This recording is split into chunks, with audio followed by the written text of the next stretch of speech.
হ্যাঁ। আমার কাছে মনে হয় যে জ্বর হলে মানে বড়দেরও জ্বর হইলেই একটা অসুস্থতা ভাব নিয়ে কাঁথা-টাথা মুড়ে শুয়ে না থেকে একটু যদি স্বাভাবিক মানে আনন্দ বা একটু বাইরে-টাইরে বের হলে বা কেমন মানে ওষুধটা? একটু আনন্দের মধ্যে থাকলে নিজেরও সুস্থ লাগে। বাচ্চাদের ক্ষেত্রেও ওদেরকে আনন্দ দিলে ওরা খুব দ্রুত বেটার ফিল করা স্টার্ট করে।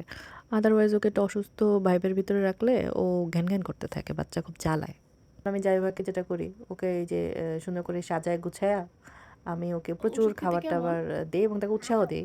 হ্যাঁ, ওষুধ যে খেতে জাইবা তো কোনো অনেক সুন্দর করে ভয় নেই, খায়, তাই জাইবা না? তো অনেক স্ট্রং।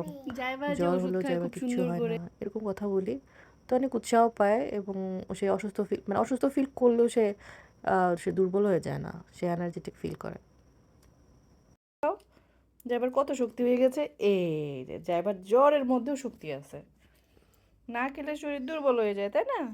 আর জ্বরের সময় আমি ওর জাইবা তো খাবার-দাবারের জ্বর বেলায় ওর হলেও পছন্দের খায় খাবারের পাশাপাশি আর যেহেতু স্ট্রং জ্বরের সময় হয়ে যায়। বাচ্চাদের এমনি রুচি থাকে না, কিছু খেতে চায় না। সো তাড়াতাড়ি জাইবার কিছু জ্বর ওর সেরে পছন্দের যায়। খাবারের পাশাপাশি কিছু এমন খাবার দেই যেটাতে ও এনার্জি ফিল করবে এবং বেটার ফিল করবে। সো ও রোগের ধরন অনুযায়ী কোন খাবারটা খেলে ওর একটু আরাম লাগবে ওই অনুযায়ী খাবার দেওয়ার চেষ্টা করবেন। বাচ্চাদের কিন্তু গ্যাস থেকেও জ্বর আসে। তো বাচ্চা খাচ্ছে না বলে যদি ওকে শুধু চিপস বা এমন তৈলাক্ত খাবার দেন যেটাতে ওর আসলে গ্যাস আরও বেড়ে যায় এবং বমি হয়ে যায় তাহলে কিন্তু ও আরও দুর্বল হয়ে পড়বে। তো শুধু ডাক্তারের ভরসায় থাকবেন না, নিজেরাও একটু স্টাডি করবেন। কারণ আমাদের দেশে পেশেন্টের তুলনায় রোগীর সংখ্যা কিন্তু অনেক বেশি। ডাক্তাররা রোগীর হিস্ট্রি সম্পর্কে ডিটেইলস নেওয়ার টাইম পান না।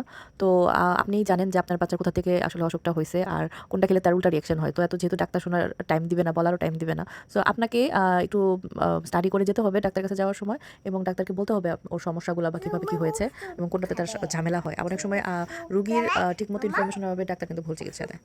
সো বাচ্চার ক্ষেত্রে বাচ্চার হ্যাঁ। মা-বাবা হিসেবে আপনার অনেক দায়িত্ব। আপনার এগুলো খুবই নিখুঁতভাবে মানে ভুল করাই যাবে না। কারণ একটা ভুল চিকিৎসায় একটা বাচ্চার অনেক বড় ক্ষতি হয়ে যেতে পারে। তো আপনারা এসব বিষয়ে একটু পড়ালেখা করবেন। আমি খুব বেশি এক্সপার্ট না। আমি একজন ফার্মাসিস্ট। বাট আমি একজন মা। সো মা হতে গেলে আসলে ডাক্তারের থেকেও বড় কিছু হতে হয়। আদারওয়াইজ সন্তানকে নিয়ে কন্টিনিউ করা অনেক কঠিন হয়ে যায়। এই মুহূর্তে বাচ্চার বাবা-মারা যারা আমার এই ভিডিওটি দেখছেন তাদের সবাইকে আমার পক্ষ থেকে শুভকামনা। প্যারেন্টিং বিষয়ে আরও এরকম টিপস অ্যান্ড ট্রিক্স পেতে আমার চ্যানেলটির সাথে থাকবেন। Thank you.